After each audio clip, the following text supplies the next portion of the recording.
Hi, my name's Gary Noakes and I'm the Senior Partner at Fleet Investigations, and this is our video, we make lots of them, to show you, the clients or potential clients, how to instruct us or somebody like us to get the best results when you undertake a pre-sue or an asset tracing inquiry. And it's very important, so this isn't just for us to harp on how good we are. This is for you, the clients, so you can achieve better results. And pre-sue inquiries and asset tracing are the same. It's locating monies. We tend to have more luck financially, economically for the clients on pre-sue inquiries.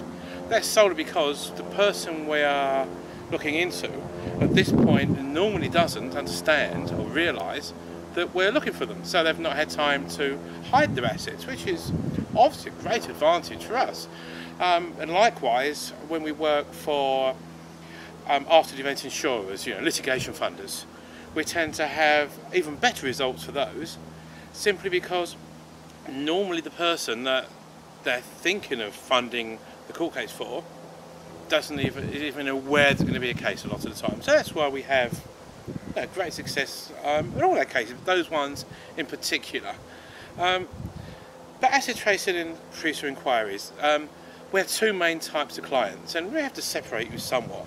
We have solicitors, they're legal clients, they're the bulk of our work. We receive instructions from those. And we have the private clients, and private clients, our advice is really, really simple. Before you approach us, approach the solicitor and see if you have a case. Because why would you ever want to instruct us to find out if anyone's got any assets unless you're 100% sure that you have a case, that you will win your case if you pursue this this legal action. And so it's very important for you, the non-legal, non-solicitor client, that you do that first. The way to do it, ask the solicitor, have we a case, then come to us. And it'd be pretty daft to do it any other way, because it's more cost effective that way. And legal clients, we always say to legal clients, we can show you how to keep your clients so happy. We've got emails here from clients, cases we've done. We've got one in particular, where, like lawyers, in prime example, lawyers, let's have an outline of the case, and we'll come back to you with a proposal how we recommend we proceed. Then, if your client wants to proceed, fine. First we'll look for the person. Because a lot of the cases we're looking for assets, we're also looking for the person. And if at the time you instruct us, this person's hiding so well, we can't locate him, why do you want to start investigating his assets if you can't find him? Because you're going to have to find him to enforce any proceedings normally. I know there's exceptions, there's always, but that's the normal case. We then come back to you and go, hi, fantastic, we found his assets. We found the person, then we go, let's look at his assets. And when we found the assets, we can then start trying to seize them for you, or you can do it yourself. But so always do it, the lawyers amongst you, always do it. So find the person. Once you've found the person, then go back to the client and say, well, we found him, hey, now we'll look for the assets. And it keeps the clients extremely happy. So we've got emails from clients here, coming everywhere. And we often get instructed where other inquiry agents have failed. And it's a really simple why. And I'd like to say, we're better, we're superior, we've more experience. And there's a certain amount of that in a lot of the cases. But normally it's because our competitors haven't asked questions. And we normally get solicitors who phone us up and go, we used this inquiry agent, and they came up with our pre-sue inquiry for a set price. And they said, well, the chap, he might be after a limited company a lot of the time now, and it's the directors behind it. And apologies for the planes, it's near an airport, it's an airfield, sorry, but we get Hurricanes, Spitfires, Red Arrows go over. It's just great fun for us.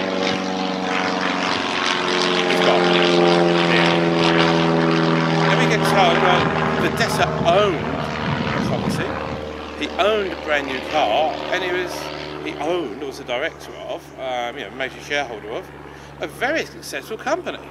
And so the solicitors have issued proceedings on behalf of their clients, and then they've discovered, well, the chap's home address was mortgaged up to the hilt.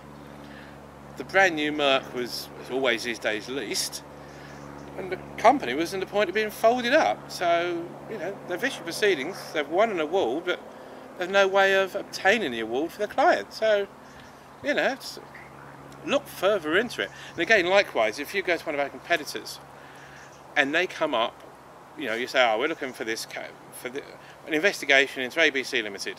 What assets have they got? Or the directors behind the same, yeah? And that's the only information you give them.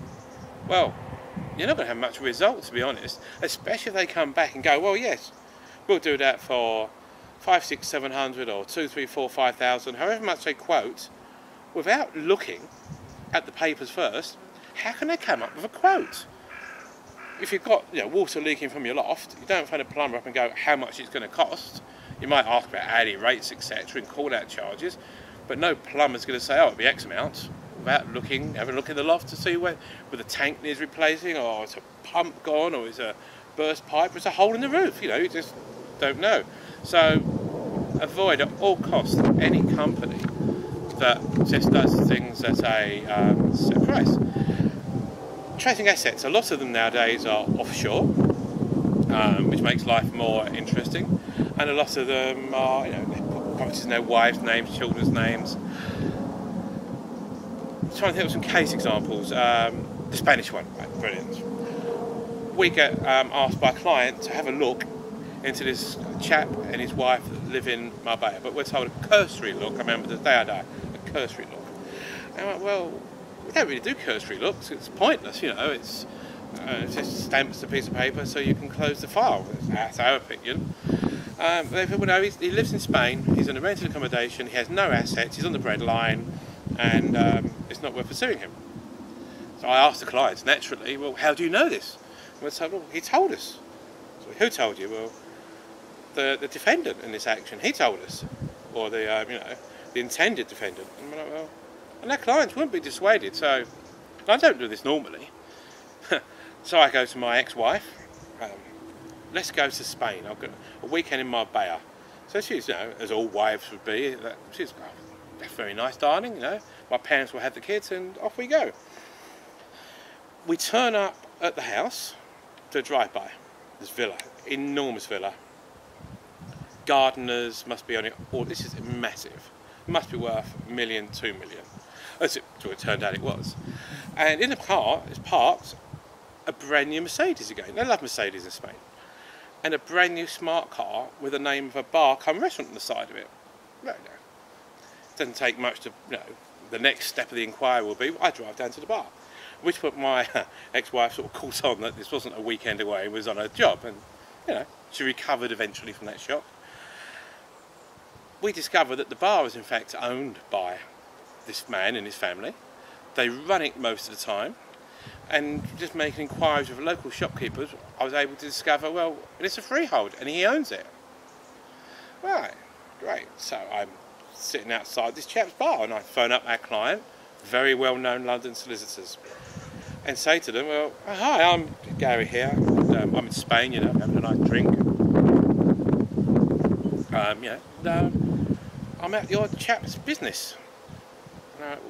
We don't tell you to go there. Well, no, we came off our own back, and it's we think it's proved very successful. And I've treated us a weekend away, but while I was here, I thought I'd have a look, you know. And I went, well, what have you found out? Well, he's got this enormous villa worth between €1 million and €2 million. He's got a business, and it's a big bar come restaurant in a central position that he owns the freehold of. And he's got a brand new Merc and the sign written car. Well, do you want us to make any other inquiries while I'm here? Well, you can imagine the answer, yes, yes, yes, no. We discovered in 3 days that he owned, through an offshore company, the villa, the restaurant come bar, and that's worth about €3.5–4 million between them. You know, this was substantially more than the chap owed to his debtors. Well, they've got strange laws in Spain. You're presumed guilty until you're proven innocent, and they put basically everybody in remand, and whatever the offence. And the way they tend to work it, although the Spanish will deny this, it happens all the time. If you've got a 2–3 year sentence, you will serve 2 to 3 years on remand, and they'll let you go, no further charges. It saves them the court process time.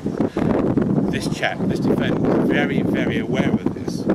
And, you know, we pointed out, well, we'll be asking you, we've made some other inquiries for the Spanish tax authorities, which are much more relaxed and more rights of access than we have, for example.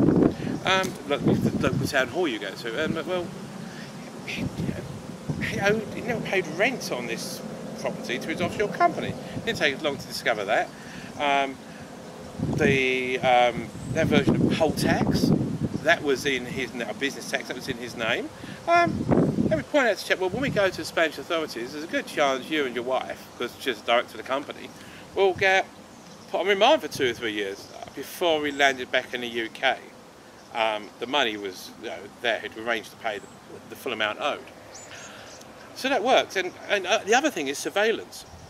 When you're trying to recover funds, i.e. in a pre-sue inquiry, asset trace inquiry, even more so, the amount of clients that say to me, oh, we don't do that, it's not cost effective, we've tried it before. But that's because they've tried it before with other people and not us.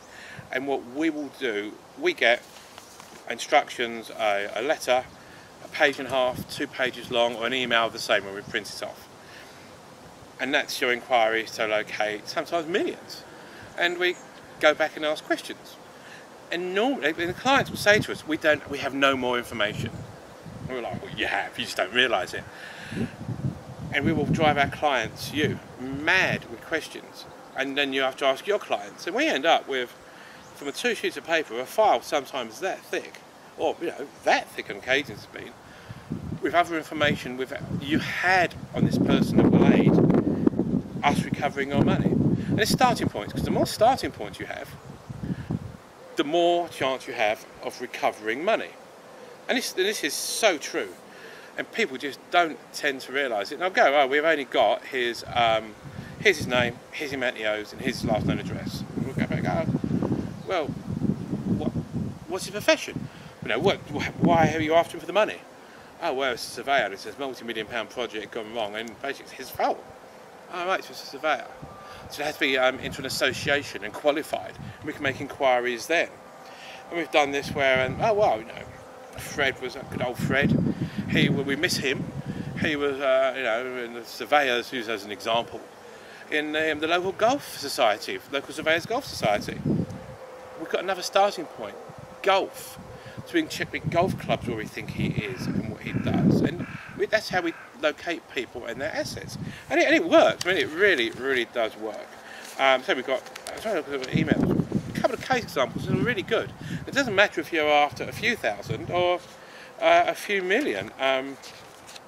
It really doesn't. And it can be disheartening tracing if you just give us, as your investigator, just 1 page, 1 line, and then tell us that's all we got, and then won't converse with us so we can see if you've got any more information. That's very, very, it's disheartening for us.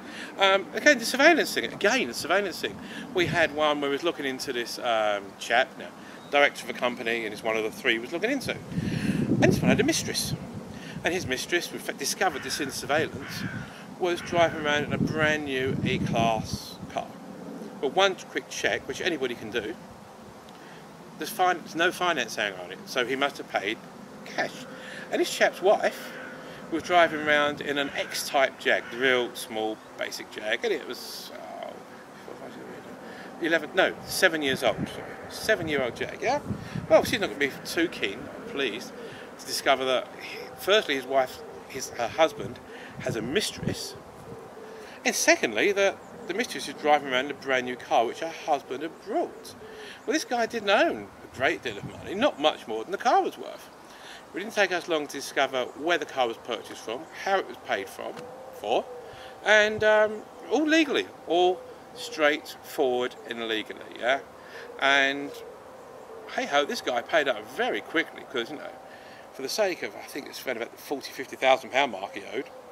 We actually spoke to the guy about this, and he laughed at one point. He went, no, he said, my wife's caught me having an affair before. This is the second one. It will all be over if I'll write the check out now. It's just going to be much more cost effective than me paying for another default. So again, the surveillance works. And there's loads of stories I can come out with about this. But offshore companies, and we'll do another video on offshore companies, but briefly on the offshore companies, the golden piece of paper, which everybody used to be able to say they could get you, obtain for you, was a document that proved that the person you're looking for actually owned the company by paying the annual management fees. The offshore companies, wherever you are now, the last year or 2 years, they've caught on to that massively.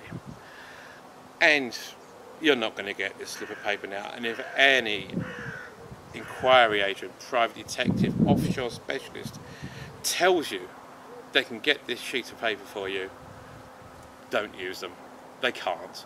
But that doesn't mean you can't find out who owns an offshore company. As I was saying earlier just now, you know, assets are owned by the company. That's one very good way of doing it. Most people end up buying a property where they own the company, and things like that. They pay tax in that company because, you're offshore, some people pay tax onshore on that company, a very small amount. But that's how they're registered for tax in that company. There's various avenues we can use to locate money for you, and it works. As I say, it's a starting point in you providing us with as much information as you can, and that's about it really. But lastly, mustn't forget this bit, and we are the only company I know that will do this. We will split our fees for you. We'll split our fees in disbursements and our hourly rates, our set charges. I mean, we don't tend to do an hourly rate per se. We will go, we've estimated our rate for this case, for this part of the inquiry, will be X amount. On a larger inquiry, we'll go a list of options, how to proceed, and you cherry pick which ones you'd like us to proceed. And we'll go, no, this will be between, say, £500 and £600, or £5,000 and £7,000 for this part of the inquiry. And that's where we work out our hourly rate and our profits. But what we'll do for you, on larger cases especially, we will do something where we split our fees and our disbursements separately. So all you have to pay in advance are our disbursements, our out-of-pocket expenses. And we're that confident of how successful we are, you pay us that, and you pay us our profit, our hourly rate, the hours we've actually worked in, not ourselves, at the end of the case. Not when we've located the assets for you even, when you have recovered the assets. When the money hits your account, you pay us then. Well, I've had a look on the internet this morning and I can't find any other investigator in the UK that will offer that service. And why not? Well, they can't be that confident. We're very confident. We're more than happy to do that. And that's a good selling point for us. But if you have any issues, any problems, please come and talk to us. I turn up, one of my colleagues turns up, we'll do seminars for you. We do it in front of 20 people, 10 people. Our largest audience was 650 people. We've done one of these talks on asset tracing and inquiries and giving examples and showing you, the client, or potential client, how you can achieve the best results. And that's about it. I could go on with examples and cases and different tips for hours, but you're going to get bored with my face. It's too hot in this glorious sunshine to carry on for too much longer. So if there's anything we can do to help you, please send us an email, give us a call. That's what we're here for.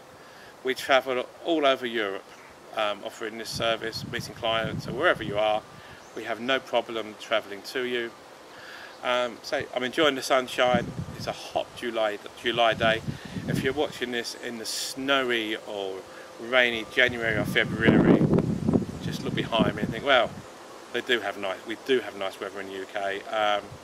The ice has melted, but a nice cold glass of water. And now back to you, right? So thanks ever so much for looking at our video.